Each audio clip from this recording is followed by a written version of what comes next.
तर भटक्या कुत्र्यांची दहशत असतानाच आता पाळलेल्या कुत्र्यांमुळे सुद्धा भीतीचं वातावरण निर्माण झालंय। पुण्याच्या पर्वती पायथा परिसरामध्ये पाळलेला कुत्रा चावल्यामुळे तिघांवर गुन्हा दाखल करण्यात आलाय।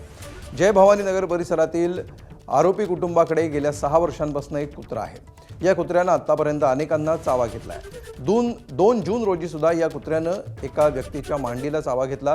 त्यानंतर परिसरातल्या नागरिकांनी पोलिसात धाव घेत याबाबत तक्रार दाखल केली आहे। या प्रकरणी पोलीस सध्या अधिक तपास करत आहेत। क्षीरसागर कुटुंबियांनी एक शराबी नावाचं डॉग पाळलेलं आहे आणि त्यांच्या कुत्र्यांनी वारंवार यापूर्वी सुद्धा इतर अनेक लोकांना चावा घेतलेला आहे आणि त्या दिवशी आम्हाला सुद्धा चावा घेतलेला आहे आणि मालकाचं त्या कुत्र्या बाबतीतचं वर्तन हे अतिशय निष्काळजीपणाचं आहे।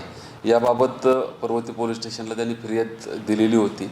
त्याप्रमाणे पर्वती पोलीस स्टेशनला तो गुन्हा दाखल झालेला आहे। BNS 291 प्रमाणे हा गुन्हा दाखल केलेला आहे।